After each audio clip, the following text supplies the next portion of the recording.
Hi everyone, welcome to my YouTube channel. So first, this is my Laboratory 1 creation and design pattern.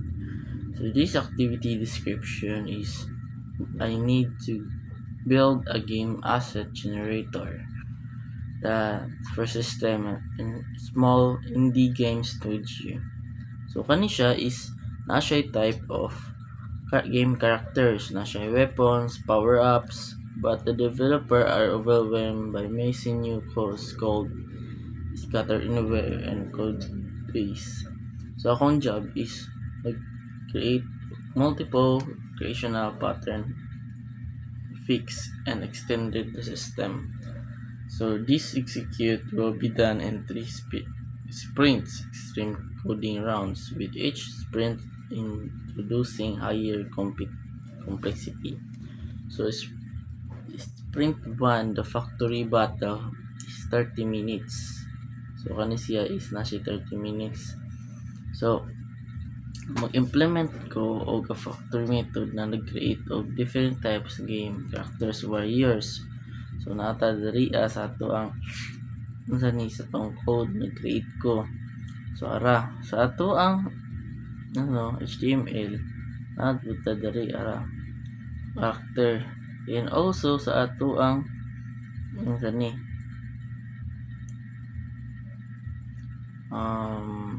functions called class mga siya JavaScript pala.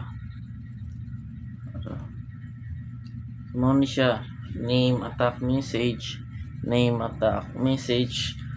and also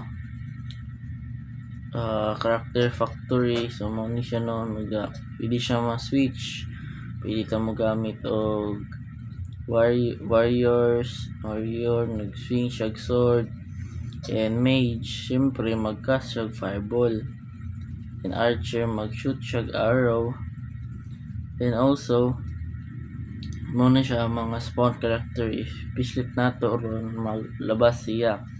And also we have char select, so makaselect kung unsa tong pilion na mga characters. So diri ata sa atong sprint 2, the abstract arsenal 30 minutes, expand system by adding weapons, bow, sword, staff, and power-ups, health, mana boost. Use an abstract factory to group weapons and power-ups by team. Medieval set, futuristic set. The client shall be able to swap teams without changing code logic. So muna siya So dari log teams, pwede siya weapons, power-ups, sword, pwede siya laser gun, yung mga energy boost dayon. So muna siya functionable yun siya kaayo. And then di ata sa ato ang sprint 3, the ultimate refactor. Choose any two patterns from following aggregative system. So mag-choose ko og builder para makibutang ra dayon nako. So class customer character is nagkuan siya constructor siya name, weapon, mana. Kani siya is mabutang ni siya dito sa ato ang functionable is mabutang siya dito mage staff niya na rin siya 100% na kuan. Also we have a singleton. So kani siya is functionable na siya para ma-start ang game. So muna na siya check nato first. So we can select mage, archer, or warrior and after that pwede na to spawn character, and we have also a asset theme kung unsa man siya, medieval or futuristic. See, and we also build, so builder build your character, pwede na to siya type build mage plus top mana. So ato ang warriors kahit kay siya kay pwede siya na siya Makamana siya, di gaya siya, di ba? Let's try. Ano to? Warriors. Jabal.